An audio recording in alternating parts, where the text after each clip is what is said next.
ओम नमो भगवते वासुदेवाय। ओम नमो भगवते वासुदेवाय। ओम नमो भगवते वासुदेवाय।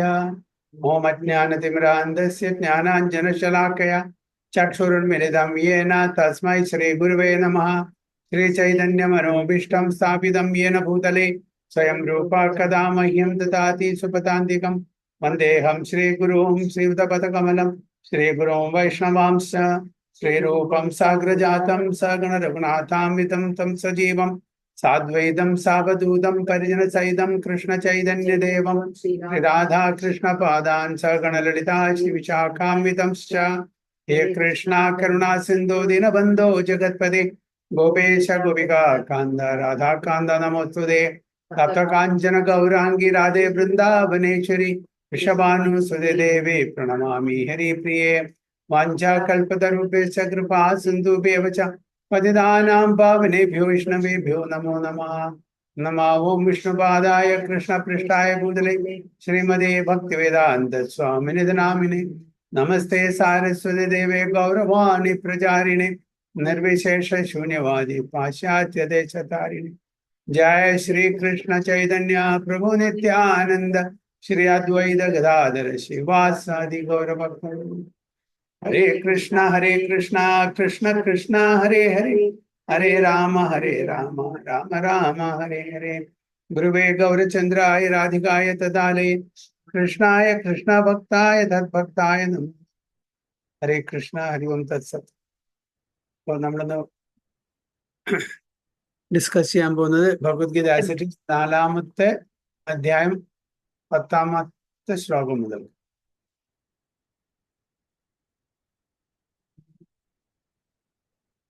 वीतराग भय क्रोधा मन्मया मामुपाश्रितान् बहवो ज्ञान तपसा मद्भावमागता. वीतराग भय क्रोधा मन्मया मामुपाश्रितान् बहवो ज्ञान तपसा मद्भावमागता. सावित्री माता जी. हरे कृष्ण. वीतरागभय क्रोधा मन्मया मामुपाश्रिताः बहवो ज्ञानतपसा भूता मद्भावमागताः.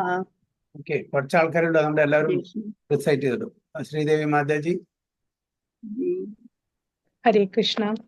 വീതരാഗഭയ ക്രോധ മന്മയാ മാമുപശ്രിതാ ബഹവോ ജ്ഞാന തപസാ പൂതാ മദ്ഭാവമാഗതാ.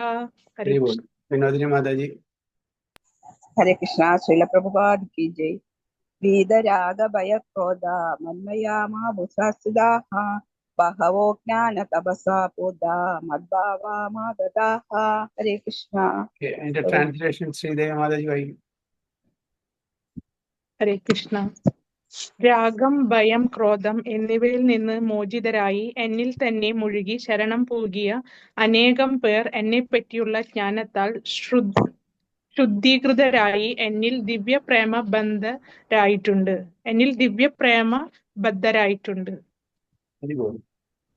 Being freed from attachment, fear and anger, being fully absorbed in me and taking refuge in me, many persons in the past became purified by knowledge of me, and thus they all attained transcendental love. അപ്പോൾ ഭഗവാനെ പ്രാപിക്കാനുള്ള ആ criteria എന്താണെന്ന് ഇവിടെ ഭഗവാൻ അർജുന് പറഞ്ഞു കൊടുക്കാം. അത് നമുക്ക് പ്രധാനപ്പെട്ട ഈ 3 കാര്യങ്ങളും പാടില്ല. എന്താണ്? അറ്റാച്ച്മെന്റ്, ആസക്തി.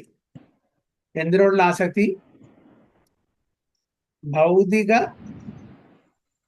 ആസ്വാദനത്തിനോടുള്ള ആസക്തി, ഭൗതിക കാര്യങ്ങളോടുള്ള ആസക്തി. നമ്മളെല്ലാവരും ഒരു തലത്തിൽ അല്ലെങ്കിൽ മറ്റൊരു തരത്തില് നമ്മള് ആസക്തിയുണ്ട്. ഭൗതിക, നമ്മളുടെ വീടിനോട് ആസക്തിയുണ്ട്, നമ്മളുടെ കുടുംബാംഗങ്ങളോട് ആസക്തിയുണ്ട്, അല്ലെ? നമ്മളുടെ ധനത്തിനോട് ആസക്തിയുണ്ട്, നമ്മളുടെ പേരും പെരുമാ പ്രശസ്തി, അതിനോട് ആസക്തി ഉണ്ട്, എല്ലാവർക്കും ഉണ്ട്. അപ്പൊ ഇതിൽ നിന്ന് നമ്മൾ മുക്തരാവണം. അറ്റാച്ച്മെന്റ്, ഇതൊക്കെ നമ്മുടെ ഒരു നെഗറ്റീവ് ക്വാളിറ്റീസ് ആണ്. നമുക്കതൊന്നും ഒഴിഞ്ഞു നിൽക്കാൻ പറ്റില്ല. പക്ഷെ അറ്റാച്ച്മെന്റ് പാടില്ല എന്ന് പറയുന്നു. ഒരു വെള്ളത്തിലെ താമര പോലെ ആയിരിക്കണം. വെള്ളത്തിലെ താമര അത് ചളിക്കുണ്ടിലാണെങ്കിലും കൂടിയിട്ട് ആ ചളി അതിനെ ബാധിക്കുന്നില്ല. അപ്പൊ അതേപോലെ നമ്മൾ ഈ ഭൗതിക ലോകത്തിലാണെങ്കിലും കൂടിയിട്ട് ഭൗതിക ലോകത്തിലെ ഒരു ഗുണങ്ങളും നമ്മളെ ബാധിക്കാൻ പാടില്ല. നമ്മൾ ചെയ്യാൻ ബാധ്യസ്ഥരായിട്ടുള്ള ചില കാര്യങ്ങളുണ്ട്. അതെല്ലാം ചെയ്യുമാണ്. ഭാര്യ ഭർത്താവിനോടും, ഭർത്താവ് ഭാര്യയോടും, അച്ഛനും അമ്മയും മക്കളോടും, മക്കൾ അച്ഛനന്മാരോടും, അതേപോലെ ഒരു പൗരൻ ദേശത്തിനോടും ഈ കാണിക്കുന്ന ദൗത്യങ്ങളെല്ലാം ചെയ്തുകൊണ്ട് ആസക്തി ഇല്ലാണ്ട് ജീവിക്കണം. നമ്മൾ ചെയ്യണം, പക്ഷെ അതിനോട് ആസക്തി പാടില്ല. അപ്പൊ ഇതാണ് ഭഗവാൻ ആഗ്രഹിക്കുന്നത്. ഫ്രീ ഫ്രം അറ്റാച്ച്മെന്റ്, ആസക്തി പാടില്ല. അതേപോലെ ഫിയർ. എന്താണ് ഫിയർ? എന്തുകൊണ്ടാണ് നമുക്ക് എപ്പോഴും നമ്മൾ പേടിച്ചുകൊണ്ടാണ്. അതായത് lamenting about the past, worrying about the future. നമ്മുടെ കഴിഞ്ഞ കാലത്തിനെ പറ്റിയിട്ട് എപ്പോഴും ദുഃഖിച്ചുകൊണ്ടിരിക്കും. വരാൻ പോകുന്ന കാലത്തെ പറ്റിയിട്ട് എപ്പോഴും നമ്മൾ വിഷമിച്ചുകൊണ്ടിരിക്കും. ഇതാണ് എപ്പോഴും നടക്കുന്നത്. അതുകൊണ്ട് വർത്തമാന കാലത്ത് നമ്മൾ ജീവിക്കുന്നില്ല. ഈ രണ്ട് കാര്യങ്ങളാണ്. കഴിഞ്ഞ പോയ കാര്യങ്ങൾ ഓർത്ത് ദുഃഖിച്ചിരിക്കും. അയ്യോ, അവൻ അതിങ്ങനെ ചെയ്തില്ലേ, അവളെങ്ങനെ ചെയ്തില്ലേ, എനിക്ക് അങ്ങനെ സംഭവിച്ചില്ലേ, ഞാൻ എത്ര കഷ്ടപ്പാട് സഹിച്ചതാണ്. ഇതൊക്കെ ഓർത്തിട്ട് ഇവിടെ ശാസ്ത്രം പറയുന്നത് കഴിഞ്ഞ നല്ല കാര്യങ്ങൾ ഓർക്കണം, ചീത്ത കാര്യങ്ങൾ മറക്കണം എന്ന് പറയുന്നു. നമ്മൾ വല്ലവരും സഹായിച്ചിട്ടുണ്ടെങ്കിൽ അത് നമ്മൾ മറക്കണം. വല്ലവരും നമ്മളെ സഹായിച്ചിട്ടുണ്ടെങ്കിൽ അത് നമ്മൾ ഓർക്കണം. അങ്ങനെ ഓരോരുത്തരും ചെയ്താൽ ഇവിടെ സ്വർഗമാവും. ഇല്ലേ? നമ്മൾ കഴിഞ്ഞ ഒരുപാട് ദുഃഖങ്ങൾ അനുഭവിച്ചിട്ടുണ്ട്. അതിൽ നിന്ന് പഠിക്കണം തീർച്ചയായിട്ടും. പക്ഷെ അതുകൊണ്ട് അത് കഴിഞ്ഞു പോയി. അതിനെപ്പറ്റി നമ്മൾ വിഷമിച്ച് വീണ്ടും അത് ഓർത്ത് വിഷമിക്കേണ്ട ആവശ്യമില്ല. അതാണ് ലാമെന്റേഷൻ പാടില്ല. ഫിയർ, അതുകൊണ്ടാണ് നമുക്ക് പേടി വരുന്നത്. ഇനി നമ്മുടെ കയ്യിലുള്ളതെല്ലാം പോവോ? എൻ്റെ കയ്യിൽ ഒരുപാട് പൈസ ഉണ്ടായിരുന്നു, എൻ്റെ കയ്യിൽ ഒരുപാട് പ്രോപ്പർട്ടീസ് ഉണ്ടായിരുന്നു, എനിക്ക് നല്ല പേരും പ്രശസ്തി ഉണ്ടായിരുന്നു. ഇതെല്ലാം പോയി എന്തെങ്കിലും കാരണം കൊണ്ട്. അതിനെ ഓർത്ത് ദുഃഖിക്കുക. ഇനി എൻ്റെ കയ്യിലുള്ളത് ആകെ കുറച്ചേ ഉള്ളൂ. അത് ഭാവിയിൽ എന്തായിരിക്കും? എൻ്റെ കയ്യിൽ ഉണ്ടായിരിക്കുമോ? എൻ്റെ ബാങ്കിലെ പൈസ പോവോ? ഷെയർ മാർക്കറ്റിലെ പൈസ പോവോ? എൻ്റെ ബന്ധങ്ങൾക്ക് വല്ല കോട്ടം തട്ടുമോ? ഇങ്ങനെയുള്ള ഓരോ മക്കൾക്ക് എന്ത് പറ്റും, അവർക്ക് എന്ത് പറ്റും, ഇതിനെപ്പറ്റി ആലോചിച്ചിട്ട് കാര്യമില്ല. കാരണം വരാൻ പോകുന്ന വഴി തങ്ങില്ല. നമ്മൾ വെറുതെ വറി ചെയ്യാന്നല്ലാണ്ട്, വിഷമിക്കാന്നല്ലാണ്ട് അതിനൊരു പരിഹാരമാക്കില്ല. നമ്മൾ ചെയ്ത കർമ്മത്തിന്റെ ഫലം നമ്മൾ അനുഭവിച്ചേ തീരും. അതെല്ലാം നമ്മൾ പ്യൂരിഫിക്കേഷനായിട്ട് ഇന്നല്ലെങ്കിൽ നാളെ എല്ലാം എക്സോസ്റ്റ് ആവുകയാണ് നമ്മുടെ കർമ്മം. അപ്പൊ അതുകൊണ്ട് നമ്മൾ അറ്റാച്ച് ആവാൻ പാടില്ല, ആസക്തി പാടില്ല. പക്ഷെ ചെയ്യേണ്ട കാര്യങ്ങൾ ചെയ്യും വേണം. പിന്നെ ഫിയർ, പേടി ഇതാണ് നമ്മളിലുള്ളത്. പോയ കൊണ്ട് പേടി, ഇനി പോവോ എന്നുള്ള പേടി, ആ പേടി പാടില്ല. പിന്നെ ആങ്കർ എന്താ? നമുക്കൊരു കാര്യം സാധിച്ചിട്ടില്ലെങ്കിൽ ഒരുപാട് ആഗ്രഹങ്ങൾ, ഭൗതിക തലത്തിലുള്ള ആഗ്രഹങ്ങൾ ഉണ്ടാവും. അത് സാധിച്ചിട്ടില്ലെങ്കിൽ നമുക്ക് ദേഷ്യം വന്നു. അപ്പൊ ഞാൻ പറഞ്ഞ പോലെ ഇവിടെ വീട്ടിൽ കാര്യങ്ങൾ നടന്നില്ലെങ്കിൽ എനിക്ക് ദേഷ്യം വന്നു. ഓരോരുത്തർക്കും അമ്മ വിചാരിക്കുന്നു, അമ്മ എങ്ങനെയാണ് ആഗ്രഹിക്കുന്നത് അതുപോലെ തന്നെ കാര്യങ്ങൾ നടക്കണം. അച്ഛൻ വിചാരിക്കുന്നു, അച്ഛൻ എന്താണ് ആഗ്രഹിക്കുന്നത് അതുപോലെ നടക്കണം. അതേപോലെ ഭാര്യയും ഭർത്താവും മക്കളും ഒക്കെ ഓരോരുത്തർക്കും ഓരോ പ്രത്യേക താല്പര്യങ്ങളുണ്ട്. അത് നടന്നിട്ടില്ലെങ്കിൽ അപ്പൊ ദേഷ്യം വന്നു. അപ്പൊ അതുകൊണ്ട് ആ ദേഷ്യം നമ്മൾ ഒഴിവാക്കണമെങ്കിൽ ഭഗവാനെ മധ്യം നിർത്തി ഭഗവാന്റെ പ്രീതിക്ക് വേണ്ടി നമ്മൾ ചെയ്യണം. സ്വന്തം താല്പര്യമാണെങ്കിൽ എല്ലാവർക്കും എൻ്റെ കാര്യം നടന്നില്ലെങ്കിൽ എനിക്ക് ദേഷ്യം, എൻ്റെ സഹോദരന്റെ കാര്യം നടന്നില്ലെങ്കിൽ സഹോദരന് ദേഷ്യം, അങ്ങനെ ഓരോരുത്തർക്കും ദേഷ്യം. ഇത് ഭഗവാന്റെ പ്രീതിയാണ് എല്ലാവരും ആഗ്രഹിക്കണമെങ്കിൽ അപ്പൊ എല്ലാവരും അവിടെ സഹകരിക്കും. അപ്പൊ ആസക്തി പാടില്ല, പേടി പാടില്ല, ദേഷ്യം പാടില്ല. അത് മാത്രമല്ല ഭഗവാനെ എപ്പോഴും സ്മരിക്കും വേണം. ഫുള്ളി അബ്സോർബ്, ഭഗവാനെ ആശ്രയിക്കണം. വീതരാഗ ഭയക്രോധ മന്മയ മാം ഉപാശ്രിത, എന്നെ ആശ്രയിക്കുക. ഇത് മൂന്നും ഇല്ലാണ്ട്, ആസക്തി ഇല്ലാണ്ട്, പേടിയില്ലാണ്ട്, ദേഷ്യമില്ലാണ്ട് പൂർണ്ണമായിട്ടും ഭഗവാനെ ആശ്രയിച്ച് ഉള്ള ആൾക്കാരെ എത്രയോ ആൾക്കാരെ ഭൂതകാലത്ത് എന്നെ പ്രാപിച്ചിട്ടുണ്ട് എന്ന് പറയുന്നത്. In the past became purified by knowledge of me, and thus they all attained transcendental love for me. എന്റെ കൃഷ്ണ പ്രേമത്തിന് പാത്രീഭൂതരായിട്ടുണ്ട് ഇവരെല്ലാം. അത് നമുക്ക് സാധിക്കും. അപ്പോൾ നമ്മൾ കൂടുതലും അത്യാവശ്യമായിട്ടുള്ള ഭൗതിക കാര്യങ്ങൾ ചെയ്യാം, കൂടുതലും ഭഗവാന്റെ കാര്യത്തിൽ മുഴുകിയിരിക്കുക, ഭഗവാനെ സമർപ്പണം ചെയ്തിട്ട് കാര്യങ്ങൾ ചെയ്യുക. അപ്പൊ നമുക്കും അത് സാധിക്കും. ഇതാണ് ഫോർമുല. പറയാൻ ഈസിയാണ്, പക്ഷെ അത് പ്രാബല്യത്തിൽ കൊണ്ടുവരാൻ കുറച്ച് ബുദ്ധിമുട്ടാണ്, അല്ലേ? വളരെ സിമ്പിളായിട്ട് പറഞ്ഞിരിക്കുന്ന ആസക്തി പാടില്ല, ദേഷ്യം പാടില്ല, അതിന് പിന്നെ ഭയം പാടില്ല. ഭഗവാനെ ആശ്രയിക്കണം.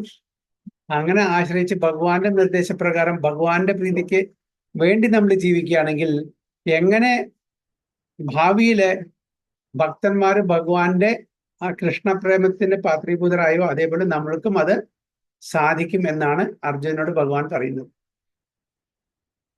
So as described above, it is very difficult for a person who is too materially affected to understand the personal nature of the Supreme Absolute. അപ്പൊ ഭൗതിക ലോകത്തില് അത് ആസ്വദിച്ച് ജീവിക്കുന്ന ആൾക്കാർക്ക് ഇത് പറഞ്ഞാൽ മനസ്സിലാവില്ല. Very difficult. കാരണം അവരുടെ വാസന മുഴുവൻ എന്താ, എങ്ങനെയെങ്കിലും ഇന്ദ്രിയ തൃപ്തി എങ്ങനെ നടത്താം. അപ്പൊ അവർക്ക് ഈ ഭഗവാന്റെ കാര്യങ്ങളിൽ താല്പര്യം ഉണ്ടാവില്ല. അതുകൊണ്ട് ഭഗവാനെ പറ്റിയിട്ടുള്ള ഈ കാര്യങ്ങൾ മനസ്സിലാക്കാനുള്ള താല്പര്യം ഉണ്ടാവില്ല. Generally, people who are attached to the bodily conception of life are so absorbed in materialism that it is almost impossible for them to understand how the Supreme can be a person. അപ്പൊ പല ആൾക്കാരും അങ്ങനെ ഭൗതിക തലത്തിൽ ആസക്തിയുള്ള ആൾക്കാരൊക്കെ ഭഗവാനെ ഒരു പേഴ്സണായിട്ട് കാണാൻ ബുദ്ധിമുട്ടാണ് അവർക്ക്. ഭഗവാൻ ഒരു ശക്തിയാണെന്ന് എല്ലാവരും മാനിക്കുന്നുണ്ട്. പക്ഷെ എങ്ങനെ ഭഗവാൻ ഒരു പേഴ്സൺ ആവുന്നത്, ഒരു വ്യക്തിയാവുന്നത്? നമ്മളെല്ലാം വ്യക്തികളാണ്, നമുക്ക് ശക്തിയുണ്ട്, അല്ലെ? അപ്പൊ ഏതാണ് സുപ്പീരിയർ? ശക്തിയാണോ സുപ്പീരിയർ, വ്യക്തിയാണോ സുപ്പീരിയർ? വ്യക്തി ഇല്ലാണ്ട് ശക്തി ഇല്ലല്ലോ, ശക്തി ഇല്ലാണ്ട് വ്യക്തിയില്ല, അല്ലെ? വ്യക്തിയുണ്ട്, പക്ഷെ യാതൊരു ശക്തി ഇല്ലെങ്കിൽ ആ വ്യക്തിക്ക് യാതൊരു അർത്ഥമില്ല. അതേപോലെ ശക്തി വ്യക്തി ഇല്ലാണ്ട് ഉണ്ടാവൂല. അപ്പൊ ഏതാണ് സുപ്പീരിയർ? വ്യക്തിയാണ്. ഭഗവാൻ ഒരു വ്യക്തിയാണ്. ഭഗവാന്റെ ഈ സൃഷ്ടിയെല്ലാം ഭഗവാന്റെ ശക്തിയുടെ പ്രദർശനമാണ്. ഈ ഭൗതിക ലോകം സൃഷ്ടിക്കപ്പെട്ടത് തന്നെ ഭഗവാന്റെ എക്സ്റ്റേണൽ എനർജി, മായാശക്തി കൊണ്ടാണ്. ഈ ആധ്യാത്മിക ലോകം സൃഷ്ടിക്കപ്പെടുന്നത് ഭഗവാന്റെ തന്നെ അന്തരാംഗ ശക്തി കൊണ്ടാണ്. പക്ഷെ അത് ഒറിജിനൽ ആരാണ്? ഭഗവാനാണ്. പക്ഷെ പല ആൾക്കാരും വിചാരിക്കുന്നത് ഭഗവാൻ വ്യക്തിയല്ല, ഭഗവാൻ ശക്തിയാണ്. അവർക്കിത് പറഞ്ഞാൽ മനസ്സിലാവില്ല എന്നാണ് പറയുന്നത്. Such materialists cannot even imagine that there is a transcendental body which is imperishable, full of knowledge and eternally blissful. അപ്പൊ അങ്ങനത്തെ ആൾക്കാർക്ക് ഭഗവാൻ ഒരു ശക്തിയാണ് എന്ന് കരുതുന്ന ആൾക്കാർക്ക് എന്ത് മനസ്സിലാക്കാൻ പറ്റില്ല? ഭഗവാൻ ഒരു ആത്മീയമായിട്ടുള്ള ശരീരമുണ്ട്, അത് സച്ചിദാനന്ദമാണ് എന്നുള്ള ആ സത്യം മനസ്സിലാക്കാൻ ബുദ്ധിമുട്ടാണ് എന്നാണ് പറയുന്നത്. In the materialistic concept, the body is perishable, full of ignorance and completely miserable. ഭൗതിക തലത്തില് ശരീരം നശിക്കപ്പെടുന്നതാണ്. ഓക്കെ, അത് അജ്ഞതയുടെ ഒരു കൂമ്പാരമാണ്, അല്ലേ? ഭഗവാന്റെ ശരീരം നേരെ വിപരീതമാണ്, സച്ചിദാനന്ദമാണ്. Therefore,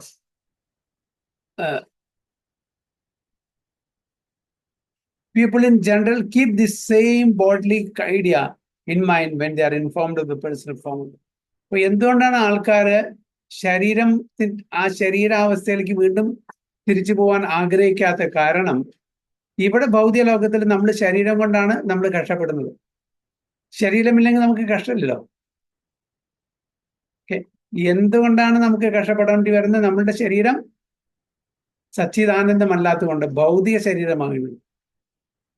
അപ്പൊ നമുക്ക് സച്ചിദാനന്ദമായിട്ടുള്ള ശരീരം, ഭഗവാന്റെ ശരീരത്തിൽ പോയിട്ടുള്ള ശരീരം കിട്ടുകയാണെങ്കിൽ നമുക്ക് കഷ്ടപ്പെടേണ്ട ആവശ്യം വരില്ല. ഭഗവാന് കഷ്ടപ്പാട് വല്ലതും ഉണ്ടോ? ഇല്ല. ഭഗവാൻ സച്ചിദാനന്ദമാണ്. അപ്പോൾ ആ ഒരു കൺസെപ്റ്റിലാണ് ഭൗതിക ലോകത്തില് ശരീരം കൊണ്ട് നമ്മൾ വിഷമിക്കുന്നു. അതുകൊണ്ട് ആധ്യാത്മിക ലോകത്തില് ഭഗവാനിൽ ലയിക്കുക, ശരീരം ആവശ്യമില്ല. പക്ഷെ അവർക്ക് അറിയുന്നില്ല, സച്ചിദാനന്ദമായിട്ടുള്ള ശരീരത്തിന് യാതൊരു നാശവും സംഭവിക്കില്ല, അതിന് യാതൊരു ക്ലേശങ്ങളും ഉണ്ടാവില്ല എന്ന് ഈ തത്വ ചിന്തകന്മാർക്ക് അറിയില്ല. അതായത് ഭഗവാൻ ശക്തിയാണ് എന്ന് വിചാരിക്കുന്ന തത്വചിന്തകന്മാർക്ക് മനസ്സിലാവുന്നില്ല എന്നാണ് പറയുന്നത്. For such materialistic man, the form of the gigantic material manifestation is supreme. അപ്പൊ ഭഗവാൻ അർജുനന് 11ാമത്തെ അധ്യായത്തിൽ യൂണിവേഴ്സൽ ഫോം കാണിച്ചു കൊടുത്തു. ആ യൂണിവേഴ്സൽ ഫോം എന്ന് പറഞ്ഞാൽ പ്രപഞ്ചം മുഴുവൻ നിറഞ്ഞു നിൽക്കുന്ന ആ ഒരു പ്രതിഭാശക്തി, അത് അവർക്ക് ഓക്കെയാണ്. പക്ഷെ അത് എറ്റേണൽ അല്ല, അത് ടെമ്പററി ആണ്. നമുക്ക് കാണിച്ചു തരാൻ വേണ്ടി നമ്മൾക്ക് ഭഗവാന്റെ ആ പ്രബലത അല്ലെങ്കിൽ ആ ഒരു വിരാട് രൂപത്തിലെങ്കിലും നമ്മൾ മനസ്സിലാക്കി ഭഗവാൻ ഉണ്ടെന്ന് മനസ്സിലാക്കി തരാൻ വിശ്വരൂപം കാണിച്ചു തരാണ്. പക്ഷെ അത് ഒറിജിനൽ അല്ല, സച്ചിദാനന്ദമല്ല, ടെമ്പററി ആണ്. പക്ഷെ അങ്ങനെ ആ ഒരു രൂപത്തിനെ നമുക്ക് ഉൾക്കൊള്ളാനും പറ്റില്ല, ആ രൂപത്തിനെ നമുക്ക് ഉപാസിക്കാനും പറ്റില്ല. ഭഗവാൻ ഈ പ്രപഞ്ചം മുഴുവൻ നിറഞ്ഞു നിൽക്കുന്നു എന്നുള്ളത് നമുക്ക് മനസ്സിലാക്കി തരാൻ വേണ്ടിയിട്ടാണ്. So consequently they consider the supreme to be impersonal. അതുകൊണ്ടാണ് ഭഗവാൻ ഫോമില്ല, ഭഗവാനെ നമുക്ക് ഉൾക്കൊള്ളാൻ പറ്റില്ല. ഭഗവാൻ ഈ പ്രപഞ്ചം മുഴുവൻ നിറഞ്ഞു നിൽക്കുന്നു. അപ്പോൾ ഒരു ചെറിയൊരു ആളുടെ രൂപത്തില് ഭഗവാൻ എങ്ങനെ ഇത്രയും പ്രപഞ്ചത്തിന്റെ നാഥനായിട്ടുള്ള ആ ഒരു ഭഗവാൻ ഒരു ആളുടെ രൂപത്തിൽ എങ്ങനെ ഉണ്ടാവുക? ലിമിറ്റേഷൻ അല്ലേ ഭഗവാന്? ഒരു 6 അടി 7 അടി പൊക്കം 8 അടി പൊക്കത്തിലുള്ള ഒരാള് ആണ് ഭഗവാൻ. ഓക്കെ, നമ്മൾ ഇമാജിൻ ചെയ്യാം ഈ പ്രപഞ്ചത്തിന്റെ നാഥൻ എങ്ങനെയാണ് ഇത്രയും ഒരു 7 അടി 8 അടി അല്ലെങ്കിൽ 6 അടി പൊക്കത്തിലുള്ള ഒരു വ്യക്തി ആവുന്നത്? അങ്ങനത്തെ ഒരു സംശയം വരും. അപ്പൊ അതിന് എനിക്ക് തോന്നുന്നത്, ഇപ്പോ ഏറ്റവും വലിയ ബിൽഡിംഗ് ആണ് ബർജ് ഖലീഫ ദുബായിൽ അല്ലേ? അതിന്റെ ചീഫ് എഞ്ചിനീയർ ഒരു 6 അടി വീതം പൊക്കണ്ടാവില്ല. ആ ഒരു 6 അടി പൊക്കമുള്ള ചീഫ് എഞ്ചിനീയർ ആണ് ഇത്രയും 160 ഫ്ലോർ ഉയരമുള്ള ആ ബർജ് ഖലീഫ ബിൽഡിംഗ് ഉണ്ടാക്കിയത്. എങ്ങനെ ഉണ്ടാക്കിയത്? അതേപോലെ തന്നെ ഭഗവാന്റെ ഹൈറ്റ് അല്ല പ്രശ്നം, ഭഗവാൻ എല്ലാ സ്ഥലത്തും നിറഞ്ഞു. ഒരു ആലിന്റെ വിത്ത് എത്ര ചെറുതാണല്ലേ, കടുകുമണിയുടെ അത്രയും ഉണ്ടാവുള്ളൂ. ആ വിത്തില് ഇത്രയും വലിയൊരു ആല് ഉള്ളിൽ വെക്കാന്നുണ്ടെങ്കിൽ ഭഗവാന് സാധിക്കില്ലേ ഇത്രയും വലിയ പ്രപഞ്ചം സൃഷ്ടിക്കാൻ? അപ്പോ അതിലർത്ഥമില്ല. കാരണം ഭഗവാന്റെ പൊട്ടൻസി എപ്പോ അതിനെ എക്സ്പാൻഡ് ചെയ്യണം, എപ്പോ അതിനെ കോൺട്രാക്ട് ചെയ്യണം, ഇതെല്ലാം ഭഗവാന്റെ കയ്യിലാണ്. ഒരു ചെറിയ ആലിന്റെ വിത്ത്, ആ വിത്ത് കണ്ടിട്ടുണ്ടല്ലേ, നമുക്ക് അത്ഭുതം പെടും ഇത്രയും വലിയൊരു ആല ഈ ചെറിയ വിത്ത് നിന്നാണ് വളരുന്നതെന്നുള്ളത്. അതേപോലെ ഇത്രയും സച്ചിദാനന്ദമായിട്ടുള്ള ആ ഭഗവാൻ നിന്നാണ് ഇത്രയും വലിയ പ്രപഞ്ചം വരുന്നത്. അപ്പോൾ ആ ഒരു ലോജിക്ക് അവിടെ അപ്ലൈ ചെയ്യാൻ പറ്റില്ല. And because they are too materially absorbed, the conception of retaining the personality after liberation from matter frightens them. അതുകൊണ്ടാണ് അവർക്ക് ലിബറേഷൻ, മുക്തിക്ക് ശേഷം അവർക്ക് രൂപം കിട്ടിയാൽ അവർക്ക് പേടി, ഇനി വീണ്ടും ക്ലേശങ്ങൾ അനുഭവിക്കേണ്ടി വരുമല്ലോ എന്ന് വിചാരിച്ചിട്ട് ഞങ്ങൾക്ക് ഇനി ശരീരം വേണ്ട, ഞങ്ങൾ ഭഗവാനിൽ ലയിക്കാം എന്ന് ഇമ്പേഴ്സണലിസ്റ്റ് അല്ലെങ്കിൽ മായാവാദീസ് ആലോചിക്കുന്നത്. When they are informed that spiritual life is also individual and personal, they become afraid of becoming persons again, and so they naturally prefer a kind of merging into the impersonal void. ഇതാണ് മായാവാദീസ് മുക്തി, സായുജ്യ മുക്തിക്ക് ആഗ്രഹിക്കുന്നത്. വീണ്ടും ഒരു ശരീരം വേണ്ട. ശരീരം means ദുഃഖം, അല്ലേ? അവർ വിചാരിക്കുന്നത് ഇവിടുത്തെ പോലുള്ള ശരീരം എന്നാണ്. അല്ല, ഇവിടുത്തെ ശരീരം ടെമ്പററി ആണ്, അത് ദുഃഖം തരുന്നതാണ്, ക്ലേശം തരുന്നതാണ്. പക്ഷെ ആധ്യാത്മിക ലോകത്തിലുള്ള ശരീരം എന്ന് പറഞ്ഞാൽ അത് സച്ചിദാനന്ദമാണ്, അത് ക്ലേശരഹിതമാണ്. So generally they compare the living entities to the bubbles of ocean. ആര്? മായാവതി. ഓക്കെ, സമുദ്രത്തിൽ ഉള്ള ഒരുപാട് കുമിളകൾ കാണാം, അല്ലെ? ബബിൾസ്. അതേപോലെയാണ് വിചാരിക്കുന്നത് നമ്മളെല്ലാവരും ഓരോ ബബിൾസ് ആണ്. അതെന്താ, കുറച്ച് നിമിഷം നേരം ഉണ്ടാവും, അത് കഴിഞ്ഞാൽ അത് സമുദ്രത്തിൽ ചേരുന്നു, merge into the ocean. That is the highest perfection of spiritual existence attainable without individual personality.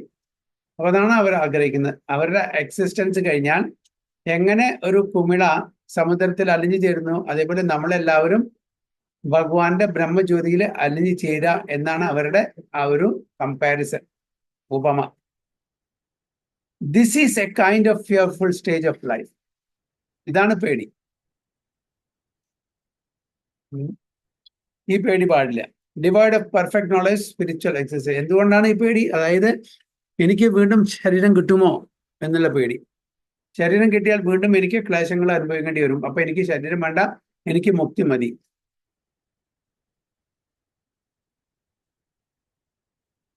Furthermore, there are many persons who cannot understand spiritual existence at all. ഒരുപാട് ആൾക്കാരുണ്ട് ആത്മീയ തലത്തിലുള്ള ആ അസ്തിത്വം മനസ്സിലാക്കാൻ പറ്റാത്ത ആൾക്കാർ.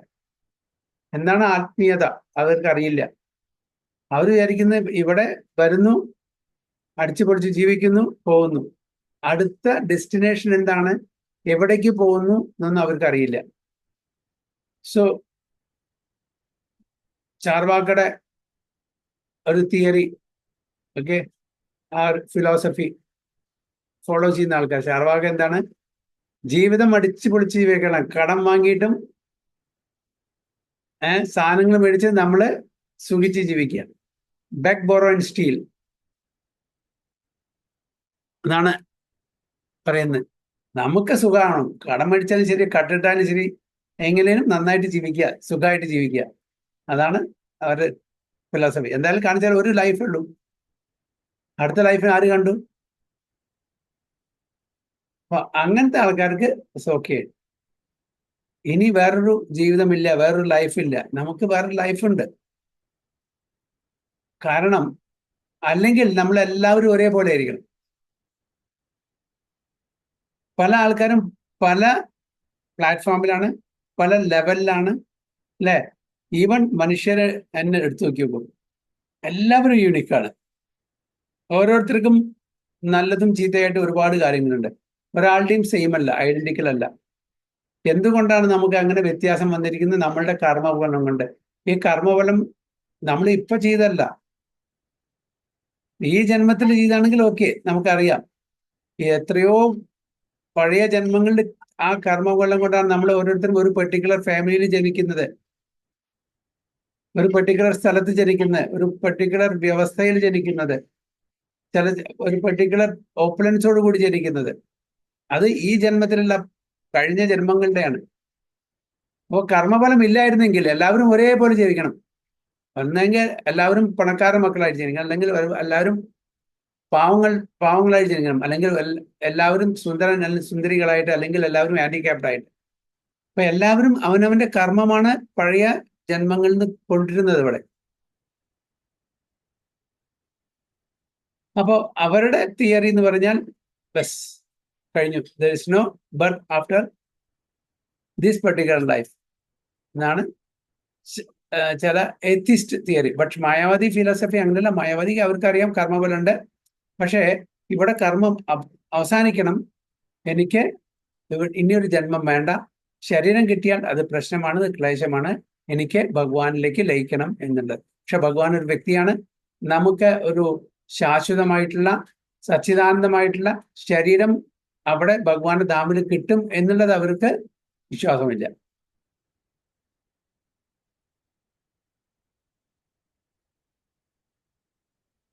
Being embarrassed by so many theories and by contradictions of various types of philosophical speculation, they become disgusted or angry and foolishly conclude that there is no supreme cause and that everything is ultimately God.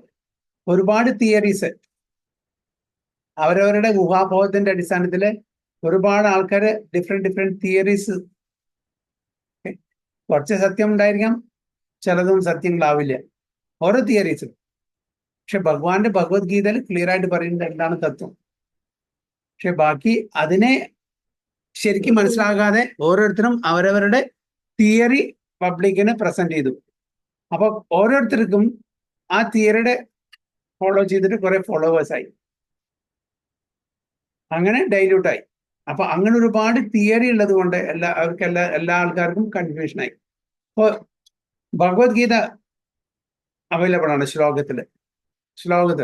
ആ ശ്ലോകം നമ്മൾ വായിച്ചിട്ട് നമ്മൾ ഓരോരുത്തരും നമ്മളുടെ opinion അവിടെ present ചെയ്യാണ്. അപ്പൊ ഈ 4 പേര് ഭഗവത്ഗീത പഠിച്ചിട്ടുണ്ടെങ്കിൽ 4 ഡിഫറെന്റ് ഒപ്പീനിയൻസ് വരും. അവര് എങ്ങനെ അത് ഉൾക്കൊള്ളുന്നു അതിനനുസരിച്ചിട്ട്. അപ്പൊ ഈ 4 പേർക്കും ഫോളോവേഴ്സ് ഉണ്ടായിരിക്കും. അങ്ങനെ ഡിഫറെന്റ് ഫിലോസഫീസ് ആയി. ശരിക്കുള്ള തത്വം ചിലപ്പോൾ ഒരാള് 600 ഭഗവത്ഗീത വേർഷൻസ് ഉണ്ട്. പക്ഷെ അതിൽ എത്ര കണ്ടുണ്ട് ശരിക്കും ഭഗവാൻ പറഞ്ഞത് കൺവേ ചെയ്യുന്ന ഭഗവത്ഗീത. ഭഗവാൻ എന്താണോ ആഗ്രഹിച്ചത് അർജുനനോട് പറഞ്ഞു കൊടുക്കാൻ, അതേ സന്ദേശം നമ്മളിലെത്തിക്കാൻ എത്ര ഭഗവത്ഗീതയ്ക്ക് സാധിച്ചു എന്നാണ് നോക്കേണ്ടത്. അത് പരമ്പരാഗതമായിട്ട് ഈ സമ്പ്രദായത്തില് ഗുരു ശിഷ്യ പരമ്പരയിൽ വരുന്ന ഭക്തന്മാർക്ക് മാത്രമേ സാധിച്ചിട്ടുള്ളൂ. വളരെ ദുർലഭം. 600-ൽ പരം ഭഗവത്ഗീതയിലുണ്ടെങ്കിൽ ശരി, അതൊന്നും മിക്ക ഭഗവത്ഗീതകളും ഭഗവാൻ പറഞ്ഞതല്ല അവര് അതിൽ പ്രതിപാദിച്ചിട്ടുള്ളത്. അതുകൊണ്ട് നമ്മൾ വളരെ കെയർഫുൾ ആയിരിക്കണം. ഏത് ഭഗവത്ഗീത ആരെഴുതിയത്, ആരുടെ വ്യാഖ്യാനമാണ് നമ്മൾ വായിക്കുന്നത്.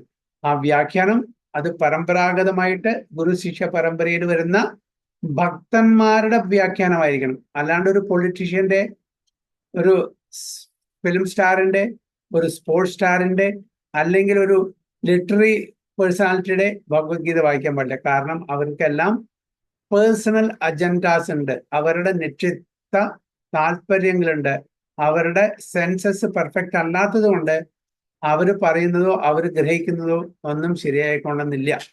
അവരുടെ തെറ്റല്ല, കാരണം അവർ ഭൗതിക ലോകത്തിലെ ആസക്തിയോടുകൂടി ജീവിക്കുന്ന ആൾക്കാരാണ്. അപ്പോൾ ആ ഒരു ഇൻഫ്ലുവൻസ് അവരെ ബാധിക്കും. അവര് ഈ ഭഗവത്ഗീതയ്ക്ക് താല്പര്യം എഴുതുമ്പോൾ വ്യാഖ്യാനം കൊടുക്കും. അതുകൊണ്ട് ഭക്തന്മാരിൽ മാത്രം, ഭൗതിക ലോകമായിട്ട് യാതൊരു ആസക്തി ഇല്ലാത്ത ഭക്തന്മാര് എഴുതിയ ഭഗവത്ഗീത വായിക്കണം. അപ്പൊ അവർക്ക് ഒരു പേഴ്സണൽ ഇൻട്രസ്റ്റ് ഇല്ല, അജണ്ടയില്ല. മറ്റവർക്ക് അജണ്ടയുണ്ട്. എനിക്ക് പേരും പ്രശസ്തിയും വേണം, എനിക്ക് പൈസ ഉണ്ടാക്കണം, എനിക്ക് ഞാനായിരിക്കണം വലിയ ആൾക്കാർ, സദ്ഗുരു എന്നുള്ള പേഴ്സണൽ അജണ്ടയുണ്ട്. ഭക്തന്മാർക്ക് അതില്ല. ഭക്തന്മാർക്ക് എങ്ങനെയെങ്കിലും ഭഗവാൻ പറഞ്ഞിരിക്കുന്ന ഈ സന്ദേശം, ഈ നിർദ്ദേശം അതേപടി മറ്റുള്ളവർക്ക് പറഞ്ഞു കൊടുത്ത് അവരെയും കൂടിയും ഭഗവത് ധാമിലേക്ക് കൊണ്ടുപോവുക, ഈശ്വര സാക്ഷാത്കാരം നേടിക്കൊടുക്കുക, ഒരേ ഒരു ആവശ്യമുള്ളൂ. അല്ലാണ്ട് അവർ പേരും പ്രശസ്തിക്ക് വേണ്ടിയിട്ടല്ല, അവര് വയറ് നിറയ്ക്കാൻ വേണ്ടിയിട്ടല്ല, പോക്കറ്റ് നിറയ്ക്കാൻ വേണ്ടിയിട്ടല്ല അവര് ഈ കഥ ഈ ഭഗവത്ഗീത പറഞ്ഞു കൊടുക്കുന്നതും ഈ ഭഗവത്ഗീത യജ്ഞങ്ങൾ നടത്തുന്നതും അതിന് വേണ്ടിയിട്ടുള്ള ഭക്തന്മാരുടെ ഒരേ ഒരു ആവശ്യം എല്ലാവരും ഭഗവത് ധാമിലേക്ക്, ഈ ഭൗതിക ലോകത്തുനിന്ന്, ദുഃഖാലയം അശാശ്വതമായിട്ടുള്ള ഭൗതിക ലോകത്തുനിന്ന് ഭഗവത് ധാമിലേക്ക് കൊണ്ടുപോകാൻ എന്നുള്ള ഒരേ ഒരു അജണ്ട മാത്രമേ അവർക്കുള്ളൂ.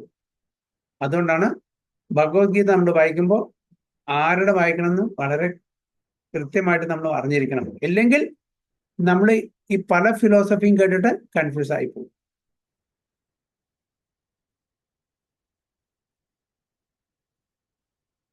Some people are too materially attached and therefore do not give attention to spiritual life. Some of them want to merge into the supreme spiritual cause, and some of them disbelieve in everything, being angry at all sorts of spiritual speculations out of purpose. അപ്പോൾ ചില ആൾക്കാർ വിശ്വസിക്കും, ചില ആൾക്കാർ വിശ്വസിക്കില്ല, ചില ആൾക്കാർ ഇതിന് എതിരെ. കാരണം ഒരുപാട് ഫിലോസഫി, ഏത് ശരി ഏത് തെറ്റ്, എസ്പെഷ്യലി കലിയുഗത്തിൽ എല്ലാവരും ഭഗവത്ഗീത പഠിച്ച ആൾക്കാരാണ്. എല്ലാവരും ഭഗവത്ഗീതയ്ക്ക് വ്യാഖ്യാനം എഴുതുന്ന ആൾക്കാരാണ്. ആര് കേൾക്കും, ആരുടെ കേൾക്കും? അപ്പൊ അങ്ങനെ ഒരു നിവൃത്തി ഇല്ലാണ്ട് എനിക്കൊന്നും വേണ്ട, ഞാൻ ഒന്നും വായിക്കില്ല, നല്ല പ്രശ്നമുള്ളൂ. ഞാൻ പറയുന്നു ഞാൻ എഴുതിയത് ശരി, മാതാജി പറയുന്നു മാതാജി എഴുതിയത് ശരി. അങ്ങനെ ഓരോരുത്തരും അവരവരുടെ ക്ലെയിം, എന്റെ വായിക്കും. ഇത് ഒരു മാർക്കറ്റിംഗ് അല്ല, അത് ഒരു ഷോപ്പിൽ പോയിട്ട് സാധനം മേടിച്ചു കൊണ്ടുവന്ന പോലെയല്ല ദ ബെസ്റ്റ് സാധനം മേടിക്കുക അല്ലെ. പക്ഷെ ഇത് ശരിക്കും അതിൻ്റെതായിട്ടുള്ള കാര്യങ്ങൾ മനസ്സിലാക്കിയിട്ട്, നമ്മൾ നല്ലൊരു യൂണിവേഴ്സിറ്റി പോയിട്ട് ഡിഗ്രി എടുത്തില്ലെങ്കിൽ ആ ഡിഗ്രിക്ക് വാല്യൂ ഉണ്ടാവില്ല. നമ്മൾ ചൂസ് ചെയ്യില്ലേ ഏതാണ് ബെസ്റ്റ് യൂണിവേഴ്സിറ്റി, അതൊന്ന് ഡിഗ്രി എടുക്കണം. അതേപോലെ ഭഗവത്ഗീത അത് ഒരു സ്പിരിച്വലി മറ്റുള്ളവരെ എലിവേറ്റ് ചെയ്യാൻ സഹായിക്കുന്ന ഒരു ഗ്രന്ഥമാണ്. അപ്പൊ അത് നമ്മൾ ബെസ്റ്റ് ഭഗവത്ഗീത തന്നെ വായിക്കണം. അപ്പൊ അതിന്റെ ക്രൈറ്റീരിയ എന്താണെങ്കിൽ ഇത് ഡിവോട്ടി ആയിരിക്കണം, ഇതിന് താല്പര്യം, ഇതിന്റെ വ്യാഖ്യാനം കൊടുത്തിരിക്കുന്നത് ഭക്തൻ. ഭൗതിക തലത്തിലുള്ള ആസക്തി ഇല്ലാത്തൊരു ഡിവോട്ടി, ഗുരു പരമ്പരയിൽ വരുന്ന ഡിവോട്ടി, സമ്പ്രദായത്തിൽ വരുന്ന ഡിവോട്ടി ആയിരിക്കണം. അപ്പൊ അതിന് നമുക്ക് ഭാഗ്യം കിട്ടി. നമ്മുടെ ആ ബ്രഹ്മ മാധവ ഗൗഡിയ സമ്പ്രദായത്തിൽ വരുന്ന ഒരു ആചാര്യന്റെ ഭഗവത്ഗീതയാണ് നമ്മൾ പഠിക്കുന്നത്. അതിനുള്ള ഭാഗ്യം നമുക്ക് എല്ലാവർക്കും ഉണ്ടായി. പ്രഭുപാദ ഒരു ഭൗതിക തലത്തിലുള്ള പേരും പെരുമയ്ക്കോ പ്രശസ്തിക്കോ വേണ്ടിയിട്ടുള്ള പൈസയ്ക്കും വേണ്ടിയിട്ടല്ല ഈ 70ാമത്തെ വയസ്സിൽ അമേരിക്കയിൽ പോയിട്ട് ഈ പ്രസ്ഥാനം തുടങ്ങിയത്. അത് മറ്റുള്ളവരെ ഉദ്ധരിക്കാൻ വേണ്ടിയിട്ട് അദ്ദേഹത്തിന്റെ കരുണ, ആ ഒരു കരുണ കാരണം മാത്രമാണ് അദ്ദേഹം ആ വയസ്സിൽ ഇത്രയും ബുദ്ധിമുട്ടിയിട്ട് ഇതെല്ലാം ഒരുപാട് ക്ലേശങ്ങളെല്ലാം സഹിച്ച് മറ്റുള്ളവരെ ഉദ്ധരിക്കാൻ വേണ്ടിയിട്ട് ഇത്രയും കാര്യങ്ങൾ ആ ഏജിൽ തുടങ്ങി ചെയ്തത്. അപ്പൊ നമുക്കറിയാം പ്രഭുപാദ ഒരു ഗുരു പരമ്പരയിൽ വരുന്നതാണ്, സമ്പ്രദായമുണ്ട്, ഒരു ശുദ്ധഭക്തനാണ്. അതുകൊണ്ട് പേടിക്കാണ്ട് നമുക്കത് അക്സെപ്റ്റ് ചെയ്യാൻ പറ്റും. പൈസയ്ക്ക് വേണ്ടി വ്യാഖ്യാനം ചെയ്യുന്ന ആൾക്കാര് ഒരു കാര്യമില്ല, കാരണം വെച്ചാൽ അവരും പാലിക്കുന്നില്ല, അവർ പറയുന്ന കാര്യങ്ങൾക്ക് യാതൊരു ശക്തിയും ഉണ്ടാവില്ല. So this large class of men take to the shelter of some kind of intoxication. എല്ലാം അടുത്ത് ഒരുപാട് ഫിലോസഫീസ് കേട്ട് ഏത് ചെയ്യണം, ഏത് ഫോളോ ചെയ്യണം, ഏത് ഫോളോ ചെയ്യരുത് എന്ന് കൺഫ്യൂഷനുള്ള ആൾക്കാരെ അവരെന്ത് ചെയ്യും, ഇതെല്ലാം അടുത്തിട്ട് അവരും മദ്യം, ലഹരി, ഈ കാര്യങ്ങൾക്ക് അടിമകളാവും ആണ് പ്രഭാത പറയുന്നത്. And their affective hallucinations are sometimes accepted as spiritual vision. അങ്ങനെ മദ്യത്തിന്റെ ലഹരിയില് അവര് സാധാരണ കാണാത്തതും കേൾക്കാത്തതും അനുഭവിക്കാത്തതും കാര്യങ്ങൾ അനുഭവിക്കുമ്പോൾ അവർ വിചാരിക്കും ഇതാണ് സ്പിരിച്വൽ എന്ന് അവർ വിചാരിക്കും അല്ലെ, സ്പിരിച്വൽ വിഷൻ. അങ്ങനെ തെറ്റിദ്ധരിക്കുന്ന ആൾക്കാരുണ്ടായിരുന്നു. അങ്ങനെ ജീവിച്ചിരുന്ന ആൾക്കാരായിരുന്നു പ്രഭുപാദ 1965 അമേരിക്കയിൽ പോയപ്പോ ഈ പീസ്. അപ്പൊ അവരെ ഉദ്ധരിച്ചിട്ടാണ് ഡിസൈപ്പിൾസ് ആക്കിയത്. So one has to get rid of all 3 stages of material consciousness: attachment to material life, fear of a spiritual personal identity, and the conception of void that arises from frustration of life. അപ്പോൾ പ്രധാനപ്പെട്ട ഈ 3 കാര്യങ്ങൾ: attachment to material life, fear of spiritual personal identity. എന്താണ് fear? ഇവിടെ ഉദ്ദേശിക്കുന്ന fear എന്ന് പറഞ്ഞാൽ അതായത് ഒരു ശരീരം വേണ്ട, ശരീരമാണ് നമുക്ക് ക്ലേശം തരുന്നത്. അപ്പൊ നമ്മള് ബോഡി ലെസ് ആയിരിക്കണം. ശരീരമില്ലെങ്കിൽ ക്ലേശമില്ലല്ലോ, അതിനെയാണ് പേടിക്കുന്നത്. അപ്പോൾ അതില്ലാതിരിക്കണം. And frustration ഇല്ലാതിരിക്കണം. ഒരുപാട് ഫിലോസഫീസും അതൊന്നും വേണ്ട എനിക്ക്. അപ്പൊ ഇത് 3 ഇല്ലാത്ത ആൾക്കാർക്കാണ് ഭഗവാനെ പ്രാപിക്കാൻ പറ്റുന്നത്. To get free from these 3 stages of the material concept of life, one has to take complete shelter of the lord, guided by the bona fide spiritual master. അപ്പോൾ ഈ 3 പ്രശ്നങ്ങൾക്ക് നമ്മുടെ പരിഹാരം എങ്ങനെയാണ്? നമ്മുടെ ഒരു ബോണഫൈഡ് ഗുരുവിനെ സമീപിക്കണം. അദ്ദേഹത്തിനെ ആശ്രയിച്ച് അദ്ദേഹത്തിന്റെ കീഴിൽ നമ്മൾ ഭഗവത്ഗീത പഠിക്കണം. And follow the disciplines and regulatory principles of devotional life. അപ്പൊ നമ്മൾ റെഗുലേഷൻസ് വേണം. റെഗുലേഷൻ ഇല്ലാണ്ട് നമ്മൾ ജീവിക്കാൻ പറ്റില്ല. മനസ്സ് പറയുന്നതെല്ലാം നമ്മൾ ചെയ്താൽ നമ്മൾ എന്താകും? അപകടത്തിൽ ചെന്ന് ചാടും. അപ്പോ അൺറിസ്ട്രിക്റ്റഡ് മൈൻഡ് ആണെങ്കിൽ വളരെ ബുദ്ധിമുട്ടാണ്. ഇപ്പൊ നമ്മുടെ കുട്ടികളെ വീട്ടിൽ കുട്ടികളുണ്ട്,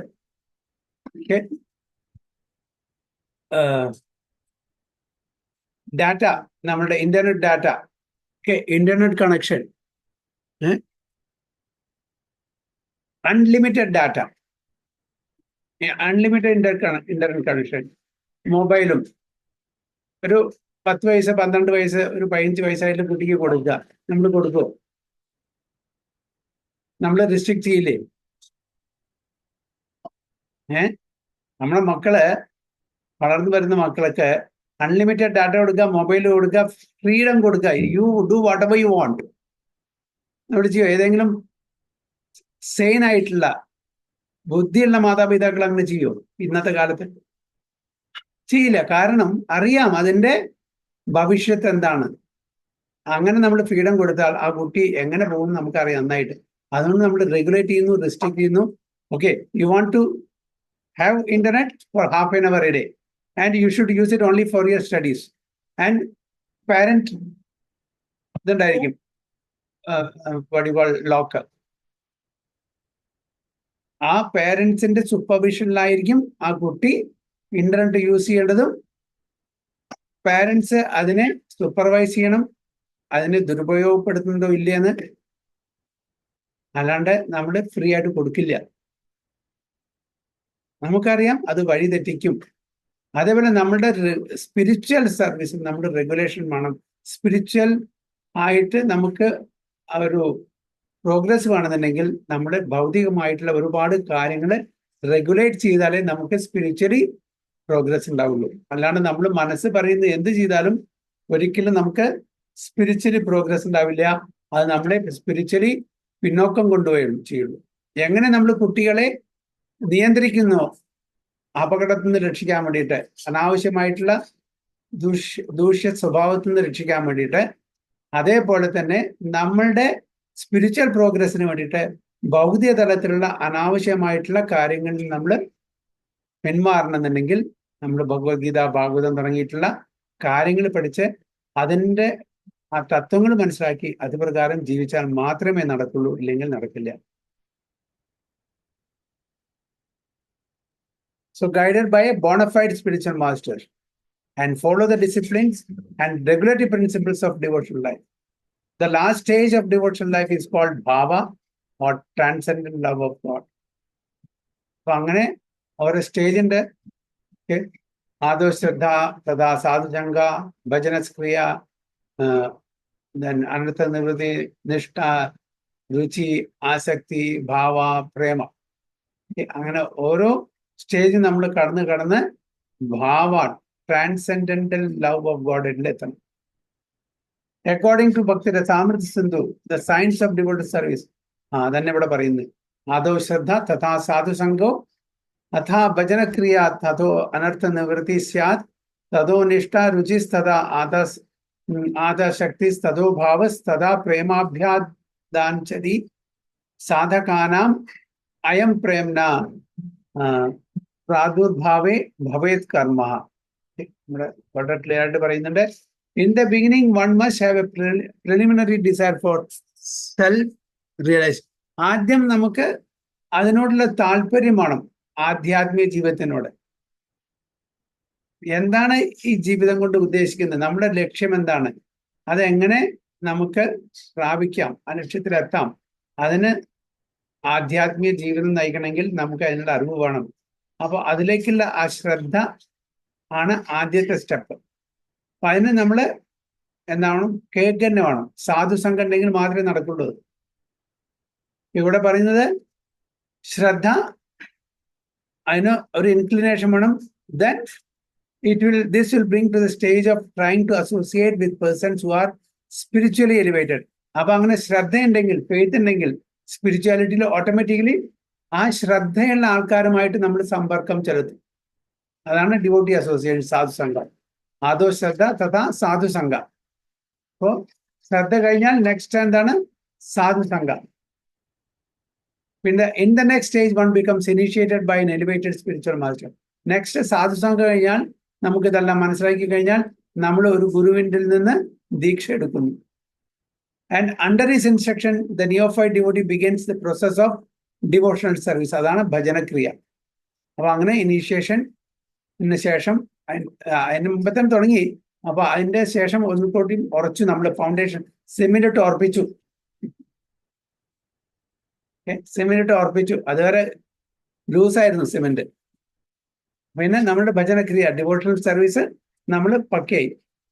By execution of devotional service under the guidance of the spiritual master, one becomes free from all material attachment, attains steadiness in self-realization, and acquires a taste for hearing about the absolute personality of Godhead, Sri Krishna.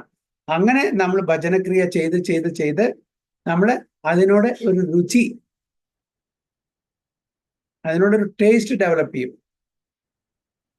Attains steadiness in self realisation. Okay, അതിനോട് ഒരു taste, that taste leads one further forward to attachment for Krishna consciousness. അപ്പൊ രുചിയിൽ നിന്ന് ആസക്തി, അതിനോട് ആസക്തി വരും. Spiritual ആസക്തിയാണ് അതാവശ്യം. ആസക്തി വേണം ഭൗതിക തലത്തിലുള്ള, സ്പിരിച്വൽ ആയിട്ടുള്ള. അപ്പോൾ നമുക്ക് രുചി കിട്ടുമ്പോൾ പിന്നെ അത് ആസക്തി, അതില്ലാണ്ട് നമുക്ക് ജീവിക്കാൻ പറ്റില്ല. ഭഗവാനില്ലാണ്ട് നമുക്ക് ജീവിക്കാൻ പറ്റില്ല. അത്രയും അറ്റാച്ച്മെന്റ് വരും.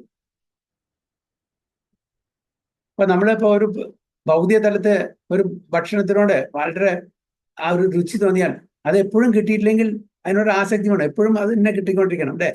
അതേപോലെ സ്പിരിച്വലി ആൾസോ ഭഗവാനോടുള്ള ആസക്തി, രുചി വന്നു കഴിഞ്ഞാൽ ആസക്തി വരും. Attachment for Krishna consciousness which is matured in bhava. അതിനുശേഷം ഭാവ. Okay, or transcendent love of God, or the preliminary stage of transcendent love of God. അതായത് ആ പ്രേമത്തിന്റെ തുടക്കമാണ് ഭാവ. ഭാവ കഴിഞ്ഞാൽ പിന്നെ നെക്സ്റ്റ് പോകുന്നത് പ്രേമം. Real love for God is called prema. അപ്പോ അതാണ് ആദോ ശ്രദ്ധ തഥാ സാത്സംഗ ഭജനക്രിയ അനർത്ഥ നിർവൃതി നിഷ്ഠ രുചി ആസക്തി ഭാവ പ്രേമ. ഇങ്ങനെ 9 സ്റ്റേജസ് ആണ്. ഭാവത്തിന് ശേഷം, ഭാവം എന്ന് പറഞ്ഞാൽ സ്റ്റാർട്ടിങ് സ്റ്റേജ് ആണ്. Prema is advance stage, the highest perfection stage of life. In the prema stage there is constant engagement in the trans loving service. അപ്പൊ പ്രേമ സ്റ്റേജിൽ എത്തിയ ഒരാള് എപ്പോഴും ഭഗവാന്റെ ആ സർവീസസ്, ഡിവോഷണൽ സർവീസ് ചെയ്തുകൊണ്ടിരിക്കും. So by the slow process of devotional service under the guidance of the bona fide spiritual master, one can attain the highest stage, being freed from all material attachment, from the fearfulness of one's individual spiritual personality, and from the frustration that result in void philosophy. Then one can ultimately attain to the supreme abode of Brahma. അപ്പൊ അങ്ങനെ പതുക്കെ നമ്മൾ progress ചെയ്തിരിക്കണം. നമ്മളെപ്പോഴും ആ ശ്രദ്ധയിൽ തുടങ്ങിയിട്ട് സാധുസംഘം അതിലേക്ക് പോകണം. അല്ലാണ്ട് എനിക്ക് ശ്രദ്ധയുണ്ട്, എനിക്ക് ഡിവോട്ടി അസോസിയേഷൻ വേണ്ട എന്ന് പറഞ്ഞാൽ കാര്യം നടക്കില്ല. അപ്പൊ നമ്മൾ പ്രോഗ്രസ് ചെയ്യില്ല. അപ്പോൾ എനിക്ക് ആത്മീയമായിട്ടുള്ള ജ്ഞാനം കിട്ടണം, അതിനോട് രുചിയുണ്ട്, അതിനോട് ഇൻട്രസ്റ്റ് ഉണ്ട്, അത് കേൾക്കണം എന്നുള്ളതുണ്ടെങ്കിൽ ആ വ്യക്തി എന്താണ് ഇമ്മീഡിയറ്റ്ലി ചെയ്യേണ്ടത്? നല്ല ഡിവോട്ടി അസോസിയേഷനിൽ ചേരണം. അപ്പൊ അങ്ങനെ ഡിവോട്ടി അസോസിയേഷനിലാണ് നമുക്ക് ഭഗവാന്റെ സേവനങ്ങൾ അന്വേഷിക്കാൻ പറ്റും. അപ്പോൾ ഡിവോട്ടി അസോസിയേഷൻ വരുമ്പോൾ ഒരു ടെമ്പിൾ ആണെങ്കിൽ, അല്ലെങ്കിൽ കോൺഗ്രിഗേഷൻ ആണെങ്കിൽ, ഒക്കെ ഒരു യാത്രയാണെങ്കിൽ അവിടെ ഒരുപാട് സേവനങ്ങളുണ്ടായിരിക്കും.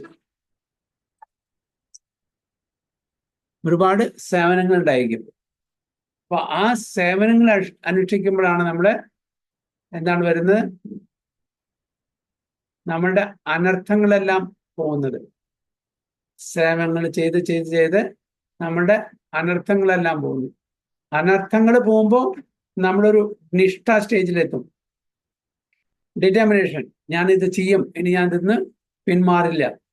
നിഷ്ഠ അങ്ങനെ കണ്ടിന്യൂ ചെയ്യുമ്പോൾ നമ്മൾ രുചിയിലെത്തും. രുചി അത് പ്രോഗ്രസ് ചെയ്യുമ്പോൾ നമ്മൾ ആസക്തി, ഭഗവാന്റെ ആ സേവനത്തിന് ആസക്തി, പിന്നെ ഭാവ, പിന്നെ പ്രേമം. അങ്ങനെ ഈ 9 സ്റ്റേജാണ് ഇവിടെ പറയുന്നത്. രൂപ ഗോസ്വാമി ഭക്തിരസാമൃത സിന്ധു അല്ലെങ്കിൽ നെക്ടർ ഓഫ് ഡിവോഷനിൽ പറയുന്നത്. ഇതാണ് ഡിവോഷൻ സർവീസിന്റെ സയൻസ്.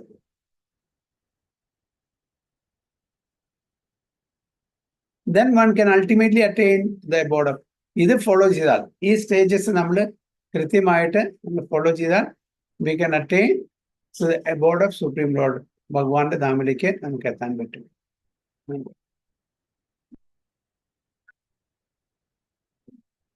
വലിയൊരു ശ്ലോകമായിരുന്നത്.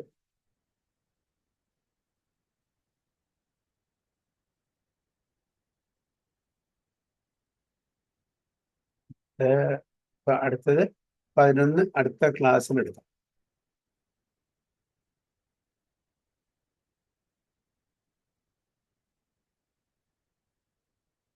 ഇന്നും കുറച്ച് വലുതാണ്, ഇപ്പൊ എടുത്താൽ തീരില്ല, 10 മിനിറ്റേ ഉള്ളൂ അല്ലേ? അപ്പൊ അടുത്ത ക്ലാസ്സിൽ എടുക്കാം. ഇത് നല്ലൊരു ശ്ലോകമാണ്. യേഥാമാം പ്രപദ്യന്തെ താം സദൈവ ഭജാമ്യഹം മമ വർത്തമാനുവർത്തന്തെ മനുഷ്യാപാർത്ഥ സർവസ. ഇത് നല്ല ശ്ലോകമാണ്. അടുത്ത ക്ലാസ്സിൽ എടുക്കാം. ഹരേ കൃഷ്ണ. വാഞ്ചാകൽപതരുഭ്യശ്ച കൃപാ സിന്ധുഭ്യവ ച പതിതാനാം പാവനേഭ്യോ വൈഷ്ണവേഭ്യോ നമഃ. अनंतकोटि वैष्णव की जय। श्री प्रभुपाद की जय। गुरु महाराज गो प्रेम। हरे कृष्णा।